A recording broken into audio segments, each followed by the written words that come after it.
નમસ્કાર. નિર્માણ ન્યૂઝની વિશેષ રજૂઆત ધ પોઈન્ટ કાર્યક્રમ સાથે હું છું યજ્ઞ ત્રિવેદી. દર્શક મિત્રો, આજે ધ પોઈન્ટ કાર્યક્રમમાં ચર્ચા વિચારણા કરવાની છે કે જે પ્રમાણે ગુજરાતમાં અત્યારે પાણીજન્ય રોગચાળો જે વકર્યો છે, ક્યાંક કપરી પરિસ્થિતિનું નિર્માણ તો થયું છે, પણ તેની સાથે ક્યાંક સવાલ પણ એ જ યથાવત જોવા મળી રહ્યો છે કે હવે આને રોકવું કેવી રીતે. આજથી 2 દિવસ પહેલાં એટલે કે શનિવારે જ્યારે મેં આ મુદ્દા ઉપર ચર્ચા કરી હતી ત્યારે તે સમયે એક એવી બાબતમાં સામે આવી હતી કે ના, આ ક્યાંક જે પાણીજન્ય રોગચાળો છે 1 કે 2 દિવસ અત્યારે આવતો જે જોવા મળશે, પછી ક્યોર થઈ જશે તેવી પણ એક બાબત ક્યાંક સામે આવી હતી. પણ એ ક્યોર ન થયો અને ક્યાંક પરિસ્થિતિ થોડીક ગંભીર સાબિત થઈ. ગંભીર એટલી બધી સાબિત થઈ કે એમાં ખૂબ જ મોટી સંખ્યામાં બાળકો તેમાં ચપેટમાં આવ્યા હોય તેવી બાબત પણ સામે આવી છે. સાથે સવાલ પણ એ છે કે આટલા બધા કેસ વધવા પાછળનું કારણ શું, અને એ પણ અચાનક જ્યારે દૂષિત પાણીની બાબત હોય કે પછી અન્ય કોઈ પણ બાબત હોય, હવે આજે બધા કેસ વધ્યા છે તેને હવે રોકવા કેવી રીતે, તે પણ એક સવાલ યથાવત છે. અને તેની સાથે જ ટાઇફોઇડના કેસને લઈને પાણીજન્ય રોગચાળો જે અત્યારે તો વધ્યો છે તેને લઈને જ આજે ચર્ચા વિચારણા કરવાની છે. ચર્ચા વિચારણા કરવા માટે અમારી સાથે જોડી ગયા છે ડૉક્ટર વસંત પટેલ કે જેઓ સિનિયર ફિઝિશિયન છે. સાથે સાથે ડૉક્ટર નેહા જોબનપુત્ર આપણી સાથે જોડી ગયા છે કે જેઓ પીડિયાટ્રિશિયન છે. જે આ બંનેનું સૌથી પહેલાં તો સ્વાગત છે. વસંતભાઈ, શરૂઆત મારે આપનાથી કરવી છે. પાણીજન્ય રોગચાળો જે સતત વધ્યો છે, આપ તો સિનિયર ફિઝિશિયન છો, આ પ્રકારની પરિસ્થિતિ ક્યાંક આપણે અત્યાર સુધી જોઈ ન હતી. એમ કહેવાય ને કે જે છેલ્લા 3 દિવસમાં સતત જે વધારો થયો છે, ક્યાંક આપણે અનએક્સપેક્ટેડ અત્યારે તો વધારો હોય તેવું પણ જોવા મળી રહ્યું છે. સૌથી પહેલાં જે આ પાણીજન્ય રોગચાળામાં જે આ વધારો થયો તેની પાછળનું કારણ શું અને કયા કયા અત્યારે તો લક્ષણો તેમાં પણ જોવા મળી રહ્યા છે?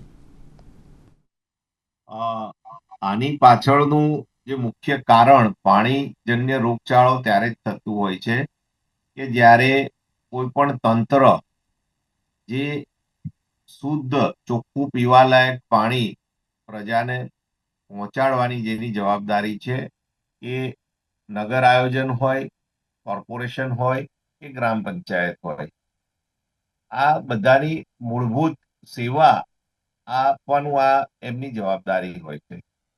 અને સતત આનું ઓબ્ઝર્વેશન પણ કરવાનું હોય છે એમને. અને સાથે સાથે જે બજારમાં મળતા લારી ગલ્લા ઉપર જે મળતો ખોરાક જે લોકો ખાતા હોય છે તેનું પણ ક્વોલિટી નિયંત્રણ અને નિયમન કરવાની જવાબદારી પણ જે તે આ સત્તાધીશોની હોય છે. એ લોકો જ્યારે ફેલ થાય આમાં, ત્યારે આ રોગચાળો ફાટતો હોય છે. બહુ જ સીધી સાદી વાત છે. પ્રજાનો વાંક આપણે કાઢીએ એ મારી દ્રષ્ટિએ બહુ યોગ્ય નહીં લાગે. કારણ કે પ્રજાને પીવાનું પાણી તો કોઈ એક વ્યક્તિ છે પોતાના ઘરે તો બોર બનાવવાનો છે નહીં. એને જે કોર્પોરેશન માંથી પાણી આવશે એ જ પીવું પડશે. ગરીબ છે તો એ 5 સ્ટારમાં તો જમી નહીં શકે કે 3 સ્ટારમાં નહીં જમી શકે. એ લારી એને બહારનું કઈ ખાવાની ઈચ્છા થશે તો લારી પર ઉભો રહીને ખાશે કે સામાન્ય જે ઝોલા છાપ થેલાવાળા હોય એમની પાસેથી ખાશે. એટલે આવો વર્ગ ખૂબ મોટો છે દેશમાં. આજે પણ 80 કરોડ લોકો મફતના અનાજ ઉપર નભી રહ્યા છે. હવે એ લોકોને બહારનું કઈ ખાવું હોય તો આવું કઈ ખાવું પડશે લારી ગલ્લાનું. ત્યારે સરકાર દ્વારા એ સુનિશ્ચિત કરવાની જવાબદારી સરકારની હોય છે કે આવી પાણીપુરીના થેલા હોય કે લારી ગલ્લા પર મળતો ખોરાક હોય, જે બિન આરોગ્યપ્રદ ખોરાક હોય, એવા લોકોની રોજીરોટી પણ ચાલે, રોજીરોટી છીનવાય નહીં, અને એમને પ્રોપર હાઇજેનિક ટ્રેન કરવા પડે. આવા જે ઠેલાવાળા કે લારી ગલ્લાવાળા જે વેચતા હોય છે, કુલચાવાળા, એમને. અને એમના દ્વારા જે પણ ખોરાક બિન આરોગ્યપ્રદ હોય એના આરોગ્યપ્રદ માં કન્વર્ટ કેવી રીતે કરી શકાય, કેવો સુધારો કરી શકાય અને સામાન્ય જનતા એ ખાઈ શકે એવી પરિસ્થિતિનું નિર્માણ કરવાની સંપૂર્ણ જવાબદારી સરકારની છે. કારણ કે આ બધાનું નિયમન એને કરવાનું. એટલે ચોક્કસ આ જે રોગચાળો ફાટી નીકળ્યો 1-2 દિવસમાં ફાટી નીકળે અને બંધ થઈ જાય એવું હોતું નથી. ક્યાંક ના ક્યાંક કોઈ એવી લાઈન હોય ગટરની અને પાણીની. આપણે ઇન્દોરમાં જોયું 13 થી 14 લોકોના મૃત્યુ થયા. પાણીજન્ય રોગચાળા, ઝાડા ઉલટીના કારણે. જી. અહીંયા પણ ટાઇફોઇડના કેસની સંખ્યા ખૂબ મોટા પ્રમાણમાં વધી રહી છે. ચલો વાયરલ ડિઝીઝ છે તો એ તો હવામાં વાયરસ ફેલાશે ને થશે, પણ પાણીજન્ય રોગચાળો જ્યારે ફેલાય અને એની કેસની સંખ્યા વધે એટલે ચોક્કસ એ મારી દ્રષ્ટિએ એક બેદરકારી ચોક્કસથી કહી શકાય. સરકાર એ આમાં કડકમાં કડક પગલા લેવા જોઈએ. ઉત્સવો અને કાર્નિવલની પાછળ સમય આપવો જોઈએ, ચોક્કસ એ પણ પ્રજા માગી રહી છે. પરંતુ આમાં જે એપોઇન્ટેડ કર્મચારીઓ હોય આરોગ્ય અને શિક્ષણમાં, એ લોકોએ ડેડિકેટેડ આની પાછળ જ કામ કરવું જોઈએ. કાર્નિવલમાં કોઈ જશે, આનંદ મેળવશે, 2 નંબર છે, પણ આમાં જો કોઈ બીમાર પડશે તો એના આખા વર્ષના બજેટ ખોરવાઈ જશે. એ એના બાળકની ફી પણ નહીં ભરી શકે જો લોઅર મિડલ ક્લાસમાં હશે તો. એટલે આ એક ગંભીર સમસ્યા મારી દ્રષ્ટિએ છે. આપણે સૌ સાથે મળી આને કેવી રીતે સોલ્વ કરી શકીએ એ દિશામાં અમારા જેવા લોકોએ તો સૂચન કરવાના હોય છે સરકારને, અને એ જે હંમેશા હું કરતો આવ્યો. બિલકુલ બિલકુલ સર. અને જે પ્રમાણે અત્યારે તો કેસ વધ્યા છે, ચોક્કસથી ક્યાંક ગંભીર પરિસ્થિતિ તો જોવા મળી રહી છે. પણ નેહાબેન, એક બાબત આપને પણ પૂછવાની છે કે આ જે રોગચાળો વધ્યો અને તેમાં પણ સૌથી વધારે છેલ્લા 24 કલાકની વાત કરું તો 18 જેટલા બાળકોને અત્યારે હોસ્પિટલમાં એડમિટ કરવાની ફરજ પડી હોય તેવી બાબત પણ જોવા મળી રહી છે. તો બાળકો અત્યારે સૌથી વધારે અસરગ્રસ્ત કયા કારણોસર થયા હોય? બાળકોમાં આ ઇન્ફેક્શન સૌથી વધારે થવાનું કારણ એક તો એમની ઇમ્યુનિટી છે. બાળકોમાં રોગપ્રતિકારક શક્તિ ઘણી ઓછી હોય સામાન્ય મોટા માણસો કરતા. એટલે જ્યારે આ ઇન્ફેક્શન થાય, અને જે આપણે જોઈએ છે કે આટલો જે રોગચાળો વધ્યો છે, એનો મતલબ કે ડિસીઝ લોડ કહેવાય કે ઇન્ફેક્શન લોડ જે હોય એ પાણીમાં જે આવ્યો છે એ ઘણો હાયર સ્ટેજ પર હશે. એટલે બાળકોને તકલીફ વધારે થાય છે. ઇમ્યુનિટી નથી હોતી એટલે લડી નથી શકતા. અને પ્લસ બીજું શું હોય કે ક્યારેક શરદી, ખાંસી, તાવ, જરાક ઝાડા ઉલટીમાં તરત ટ્રીટમેન્ટ કદાચ ન લેવાની હોય, થોડીક બેદરકારી પેરેન્ટ્સ તરફથી થઈ હોય, એના લીધે 2 કલાકમાં શું બાળકની તકલીફ ક્યારે બી વધી શકે. તમે મને આપણને કઈ ઇન્ફેક્શન થાય તો 2 દિવસ રાહ જોઈએ, થશે, મટી જશે, પછી જોશું. બાળકમાં 2 દિવસ કદાચ ક્યારેક ઘાતક લખાય છે. બિલકુલ. ડિહાઇડ્રેશનની વાત કરવામાં આવે તો ડાયેરિયા અને ફીવર ને કારણે અત્યારે ડિહાઇડ્રેશન પણ બાળકોમાં કેટલું ગંભીર બની શકે છે? ડિહાઇડ્રેશન જાનલેવા બની શકે, એટલે આમાં કોઈ જ બીજો ડાઉટ નથી. ડિહાઇડ્રેશન ટાઈમ પર ન જોવામાં આવે, એની પર ન ટાઈમ પર ટ્રીટમેન્ટ મળે તો ડિહાઇડ્રેશન લીધે બાળકોની જાન જઈ શકે. ડિહાઇડ્રેશન શરીરમાં પાણી ઘટી જાય. પાણી ઘટી જાય એટલે પાણી આપણું સર્વસ્વ છે. આપણી બોડીમાં 80% પાણી હોય છે, બરાબર? એટલે જ્યારે શરીરમાં પાણી ઘટી જાય એટલે શરીરનો જે બી કચરો જે પેશાબના વાટે નીકળવો જોઈએ એ ન નીકળી શકે. એટલે એ બધું જ શરીરમાં ભેગું થાય. આપણા બધા જ સેલ્સને પાણી જોઈએ કામ કરવા માટે, બધા ઓર્ગન્સને પાણી જોઈએ. જ્યારે આ પાણી ટાઈમ ટુ ટાઈમ બરાબર ન મળે એટલે પછી મલ્ટી ઓર્ગન સિસ્ટમ ફેલિયરમાં બાળક જઈ શકે. ડિહાઇડ્રેશન ટાઈમ પર ORS થી કે જે બી પાણીથી, ઇફ રિક્વાયર્ડ આઈવી ડ્રીપથી અગર ટ્રીટ ન થાય તો પછી આમાં તકલીફ વધી શકે છે. વસંતભાઈ, જે પ્રમાણે દૂષિત પાણીના વિતરણથી ક્યાંક આ પરિસ્થિતિ સર્જાઈ હોય, સ્પેસિફિક ગાંધીનગરમાં, તેવી એક બાબતો સામે આવી, પણ તેના પછી અમદાવાદ, સુરત, રાજકોટ અને બરોડામાં પણ આ જે દૂષિત પાણી એટલે કે પાણીજન્ય રોગચાળાનો સતત જે આ વધારો પણ જે જોવા મળી રહ્યો છે, તો કયા કયા રોગ અત્યારે તો ઝડપથી ફેલાઈ શકે છે, અને સાથે જ જે ડાયેરિયા હોય કે જે ટાઇફોઇડ અને ફીવરના કેસમાં અચાનક જ આ વધારો થવાનું મુખ્ય કારણ તો એક દૂષિત પાણી તો હોઈ શકે, પણ તેની સાથે અન્ય કયા મુખ્ય કારણ હોઈ શકે છે? દૂષિત પાણીના કારણે જે પાણીજન્ય રોગચાળો ફેલાતો હોય છે અને ખૂબ પ્રમાણમાં એ એન્ડેમિક લેવલે ત્યાં આગળ એ લોકલ એરિયામાં જ્યાં એ પાણી પહોંચ્યું હોય પીવાનું, એ વિસ્તારની સોસાયટીઓ કે એ વિસ્તારની ચાલીઓમાં આ રોગ વધારે પ્રમાણમાં જોવા મળતો હોય છે. ત્યારે બીજી વસ્તુ એવી છે કે વાયરલ ડિઝીઝ છે કે એ અત્યારે શરદી, ખાંસી, તાવ એના પણ દર્દીઓની સંખ્યા ખૂબ મોટા પ્રમાણમાં વધી રહી છે. પાણીજન્ય રોગચાળામાં મુખ્યત્વે ટાઇફોઇડ છે અને ઝાડા ઉલટી, પછી હિપેટાઇટિસ થાય. આ 3 વસ્તુ મુખ્યત્વે થતી હોય છે. અને એ સીધું જ વ્યક્તિને બીજા, ત્રીજા, 5મા દિવસે એને એની અસર થઈ જ જતી હોય છે પીધા પછી. જો લોડ વધારે હોય બેક્ટેરિયલ, પાણીના નમૂના લેવામાં આવતા હોય છે, એની તપાસ કરવામાં આવતી હોય છે. એમાં જો લોડ વધારે હોય બેક્ટેરિયાનો, તો એ ખૂબ મોટી સંખ્યામાં, મોટા એરિયામાં એ સ્પ્રેડ થતો હોય છે. એટલે આમાં સરકારની સતર્કતા અને આરોગ્ય વિભાગની ટીમ દ્વારા સઘન ચેકઅપ દરેક વિસ્તારમાં, જ્યાંથી આવા કેસ મોટી સંખ્યામાં મળી આવતા હોય, અને નથી મળી આવતા એનો મતલબ એ નહીં કે ત્યાં કેસ નથી. સરકાર દ્વારા અમદાવાદ મ્યુનિસિપલ કોર્પોરેશન અને ગુજરાત સરકારનો એક આખો GR કરવામાં આવેલો છે કે કોઈ પણ ડોક્ટર કે હોસ્પિટલમાં કે ક્લિનિકમાં કે લેબોરેટરીમાં ડેન્ગ્યુ છે, મેલેરિયા છે, ચિકનગુનિયા છે, ટાઇફોઇડ છે, હિપેટાઇટિસ છે, ગેસ્ટ્રોએન્ટરાઇટિસ છે, આ બધા પ્રકારના રોગોનું રિપોર્ટિંગ કરવાનું હોય છે. મારા ત્યાંથી હું રેગ્યુલર, મારા ત્યાં આવા કોઈ પણ કેસ ડિટેક્ટ થયા હોય તો એપિડેમિયોલોજીકલ રિપોર્ટ્સ કરીને અમદાવાદ મ્યુનિસિપલ કોર્પોરેશનની વેબસાઇટ પર હું એને પૂરી માહિતી કોર્પોરેશન સુધી પહોંચાડું છું. અને આવી માહિતી અમદાવાદના બધા જ ડોક્ટરોએ પહોંચાડવી જોઈએ. તો કોર્પોરેશન પણ જાગતું રહે, અધિકારી પણ જાગતા રહે, એમની પાસે સાચો આંકડો પહોંચે કે ભાઈ આપણે આ વિસ્તારમાંથી આટલા કેસ પોઝિટિવ આપણને રિપોર્ટ થયા છે. તો એ લોકોને પણ ખબર પડે કે ભાઈ ના, અહીંયા આગળ કંઈક ગડબડ થઈ રહી છે. પરંતુ ડોક્ટરો દ્વારા પૂરી સંખ્યામાં રિપોર્ટિંગ થતું ના હોય અને કોર્પોરેશનને પછી તો ખ્યાલ જ ના આવે. આમ તો જવાબદારી કોર્પોરેશનની છે. આશા વર્કર ને બધા ખૂબ મોટી સંખ્યામાં અર્બન હેલ્થ સેન્ટરના જે કર્મચારીઓ છે, પબ્લિક વચ્ચે જાય છે, કામ કરે છે.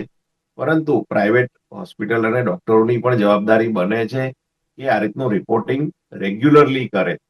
તો આપણે પ્રજાના આરોગ્યમાં અને એમની આરોગ્યની સુરક્ષામાં એક આપણે ફાળો આપી શકીએ. નેહાબેન, બાળકોમાં કયા પ્રારંભિક લક્ષણ દેખાય તો અત્યારે સીધા ડોક્ટર પાસે લઈ જવું જોઈએ? બાળકોમાં તાવ, ઝાડા ઉલટી, પેશાબ ઓછો થવો, મોઢેથી બાળક ઓછું લેવું, બાળક સુસ્ત પડ્યું રહેતું હોય, બહુ પીળો પેશાબ આવતો હોય, તો આ બધા થોડા રેડ ફ્લેગ્સ કહીએ, આપણે ડેન્જર સાઇન્સ કહીએ. યુઝ્યુઅલી કેવું થતું હોય કે એકાદ દિવસનો તાવ હોય, તો બાળક ખાતું પીતું હોય, ઝાડા ઉલટી ભલે થતા હોય પણ પેશાબ સારો થતો હોય તો હજી આપણે રૂટીન હોમ ટ્રીટમેન્ટથી ફરક પડી જઈ શકે.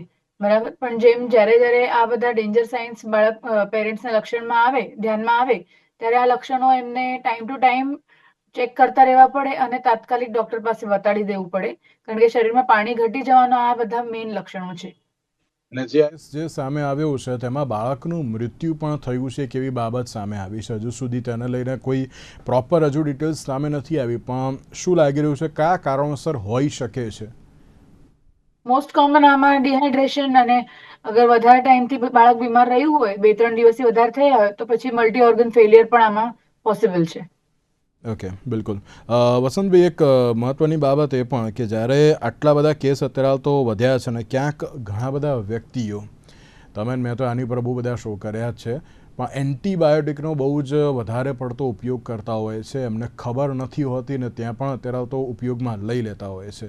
તેના લઈને પણ આપ શું કહેશો કે શું તે પણ ક્યાંક જોખમી સાબિત થઈ શકે છે ખરી આમાં? એન્ટીબાયોટિકનો જે મિસયુઝ થઈ રહ્યો છે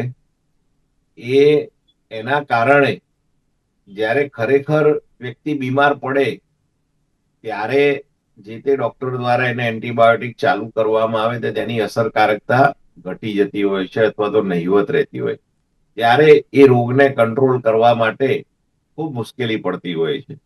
અને એન્ટીબાયોટિક રેઝિસ્ટન્સ એ આપણા દેશનો ખૂબ વિકટ પ્રશ્ન છે. જેમ આતંકવાદ એક મોટો ઇસ્યુ છે, એમ એન્ટીબાયોટિકનો મિસયુઝ એ પણ એક ખૂબ મોટો ઇસ્યુ છે. એ એટલો બધો ઘાતક છે કે જેનું ચિત્ર સામે આવે ત્યારે જ ખબર પડે કે ભાઈ આટલું બધી અસર અને આ એન્ટીબાયોટિકની બિન અસરકારકતાના કારણે કેટલાય લોકોના મૃત્યુ પણ થાય છે. પણ એ વસ્તુ પબ્લિકલી જાહેર થતી નથી હોતી કે ભાઈ આ ઇન્ટેન્સિવ કેરમાં આ વ્યક્તિને આટલી બધી એન્ટીબાયોટિક આપીને આ બધી જ એન્ટીબાયોટિક રેઝિસ્ટન્સ હતી અને એ ક્યોર ના થઈ શક્યો અને એનું ડેથ થયું. આવા રિપોર્ટ્સ ક્યાંય જનરલી આવતા નથી, પણ આતંકવાદીએ ગોળી મારી 2 વ્યક્તિ મરી ગયા તો એ તરત મીડિયામાં આવતું હોય. એટલે આ વસ્તુ એના કરતા પણ ડેન્જરસ છે. એટલે યજ્ઞભાઈ, હું આપના માધ્યમથી ફરી વાર કહું છું કે ICMR પણ હમણાં વોર્ન કર્યા અને એની નોંધ નરેન્દ્રભાઈએ હમણાં છેલ્લે મન કી બાતમાં પણ લીધી એન્ટીબાયોટિક રેઝિસ્ટન્સની. એટલે એ ખૂબ સારી વાત છે. લોકો નરેન્દ્રભાઈને સાંભળતા હોય છે અને એના થકી પણ જો લોકો એમને રોલ મોડલ સમજતા હોય ને મિસયુઝ એન્ટીબાયોટિકનો કરવાનો બંધ કરે તો એક સારા પરિણામો આપણને જોવા મળી શકે છે. પણ એ બધી દૂરની વાત છે.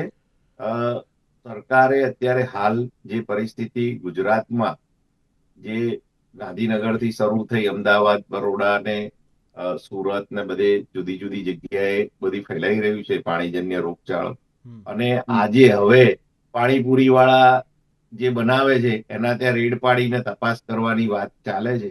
મારી દ્રષ્ટિએ દર વર્ષે આપણે ડિબેટો કરીએ જ છીએ કે ભાઈ દિવાળી આવે એટલે મીઠાઈ વાળા ત્યાં દરોડા પાડવાના, સેમ્પલ લેવાના, અને દિવાળી જતી રહે પછી એના રિઝલ્ટ આવે ત્યાં સુધી લોકો એ બધું કરોડો રૂપિયાનું મીઠાઈ તો ખાઈ પણ ગયા હોય અને બિલકુલ નુકસાન થવાનું, એને નુકસાન પણ થઈ ગયું હોય. જો સરકારે સાચી દાનત અને પ્રજાના આરોગ્યની ચિંતા કરવી હોય ને કરતી જ હોય તો એને રેગ્યુલરલી આનું ઇન્સ્પેક્શન કરવું જોઈએ. આજે લારી પર મળતા ખોરાકનું રેગ્યુલરલી ઇન્સ્પેક્શન કરવું જોઈએ, એનું રિપોર્ટિંગ કરવું જોઈએ અને એનું અપડેટ રાખવું જોઈએ. અત્યારે બીયુ વગરની હોસ્પિટલોને સીલ મારે છે કોર્પોરેશન. બિલકુલ બિલકુલ મહત્વની વાત કહું, બિલકુલ બીયુ વગરની બિલકુલ હોસ્પિટલોને સીલ મારવા નીકળ્યા છે. પણ જી જે જી રોગચાળો થાય છે એમાં હજી હવે નીકળે. જી ઓકે એક નેહાબેન, બાબત આપને એ પણ પૂછવા માંગીશ કે 5 વર્ષથી નાના બાળકો માટે અત્યારે બહુ જ વધારે પડતું જોખમની બાબત પણ જોવા મળી રહી છે. તો તેમણે પણ અને સાથે પેરેન્ટ્સે પણ કઈ રીતનું અત્યારે તો ધ્યાન રાખવું એ બહુ જરૂરી જોવા મળી રહ્યું છે.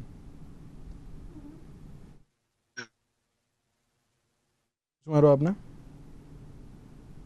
આવતો જી હવે અવાજ આવ્યો મારો? હલો નેહાબેન, જે પ્રમાણે અત્યારે જે આ કેસમાં સતત વધારો થયો છે, જે એક બાજુ જે રીતે આ સતત કેસમાં જે વધારો થઈ રહ્યો છે અને તેમાં પણ નવજાત બાળકો માટે ખાસ કેવી રીતનું ધ્યાન રાખવું એ બહુ જરૂરી છે, અને 5 વર્ષ સુધીના બાળકોએ કેવી રીતનું, એમના પેરેન્ટ્સે કેવી રીતનું ધ્યાન રાખવું બહુ જરૂરી છે. નવજાત બાળકમાં હું જ્યારે બી ડિલિવરી કોલ્સમાં જતી હોઉં, નવજાત બાળક મારા ઓપીડીમાં આવતા હોય તો મારો સૌથી પહેલા એક જ વસ્તુ હોય છે એ લોકોને કહેવાની કે જેટલા ઓછા લોકો બાળકને મળશે એટલું મારી પાસે ઓછું આવવું પડશે. બરાબર? નવજાત બાળકનું ઇમ્યુનિટી સાવ 0 હોય, આપણે એટલું જ પકડીને ચાલવું પડે. નવજાત બાળકની ઇમ્યુનિટી હોય નહીં, એટલે જેટલા વધારે લોકો એની આજુબાજુ ભેગા કરશો, ઇન્ફેક્શન આજે કોઈના ઘરમાં નથી એવું નથી, વાયરલ કોકને કોઈ બી નાનું મોટું વાયરલ હોય જ છે. એટલે બાળક પાસે જેટલા ઓછા લોકો આવશે એટલું બાળકને ઇન્ફેક્શન ઓછું થશે. સેકન્ડલી, 5 વર્ષથી નીચેના બાળકોમાં પણ એક ઇમ્પોર્ટન્ટ વસ્તુ એ કે હવે બાળક છે, બાળકને તો એટલું સમજણ નથી શું ખાવું શું ના ખાવું, ચોખ્ખાઈ કેટલી રાખવી, ક્યાં અડવું ક્યાં ન અડવું. પણ એના માટે આપણે ઘરની આજુબાજુની ચોખ્ખાઈ, ઘરની ચોખ્ખાઈ રાખીએ, બહારનું એને ન ખવડાવીએ, જમતા પહેલા હાથ ધોવડાવવાનું રાખીએ, પાણી ઘરમાં જે પાણી વાપરતા હોઈએ એ સારું ઉકાળું પાણી વાપરીએ તો ઇન્ફેક્શન ટાળવાના આ બધા એક માર્ગ છે. પણ કોઈ બી 100% એવી કોઈ ગેરંટી નથી કે ઇન્ફેક્શન નહીં થાય. બીજું, ઇન્ફેક્શન થઈ ગયું તો પછી આગળ વહેલાસર ડોક્ટર પાસે બતાડી દેવું અને ડોક્ટરે આપેલ દવા લેવી. ખાલી ડોક્ટર પાસે બતાડીને મતલબ નથી થતો. ઘણી વાર એવું થાય કે બાળક દવા નથી પીધું, નથી આપી. બરાબર? અમે જેટલા શાળામાં જતા બાળકો માટે પણ કેવી રીતનું ખાસ તકેદારી રાખવી બહુ જરૂરી છે. શાળામાં કેવું રહે છે કે આપણો કંટ્રોલ બાળકને આપણે ઘરેથી શાળામાં મોકલીએ ત્યાં સુધી રહે. શાળાના પરિસરમાં એને સારું ચોખ્ખું પાણી મળવું જરૂરી છે.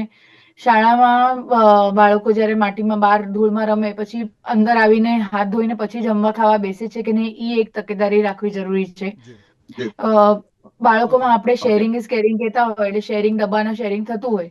દરેકના ઘરેથી બધું ચોખ્ખું આવવું જરૂરી નથી. પણ થોડુંક અગર સ્કૂલ જ થોડીક સ્ટ્રિક્ટ રહે અને જંક ફૂડ ને બધું અલાઉ ન કરે તો એટલીસ્ટ હોમમેડ ફૂડ બધા બાળકો શેર પણ કરે તો બી તકલીફ ઓછી આવે. કોક પડીકા કોક બહારનું વસ્તુ લાવ્યું હોય તો આપણું બાળક ભલે ઘરે ન ખાતું હોય પણ એને એની લાલચ તો રહેવાની જ. એટલે બાજુવાળાના ડબ્બામાંથી કંઈક ને કંઈક ઇન્ફેક્શન વાળું ખાઈ લે અને પછી જી બિલકુલ. વસંતભાઈ, એક લાસ્ટ એન્ડ ફાઇનલ 30 સેકન્ડમાં એક મેસેજ. દરેક લોકોએ ખાસ સાવચેતી કેવી રીતની રાખવી એ બહુ જરૂરી છે, અને જે પેલું કહે ને કે ઘરે બધા અત્યારે તો ડૉક્ટર બની જતા હોય છે. એક મેસેજ 30 સેકન્ડ. રોગચાળો અટકાવવા માટે તમારે ઘરે આવતું પાણી અત્યારે મળતા જે આરો પ્લાન્ટ છે 3-4 હજાર રૂપિયાના, એ એટલા સફિશિયન્ટ નથી કે પ્રોપર તમને શુદ્ધ પાણી ફિલ્ટર કરીને આપી શકે. એ બેક્ટેરિયોલોજીકલી એ ફિલ્ટર નહીં કરી શકે. એ TDS કદાચ ઘટાડી આપતા હશે.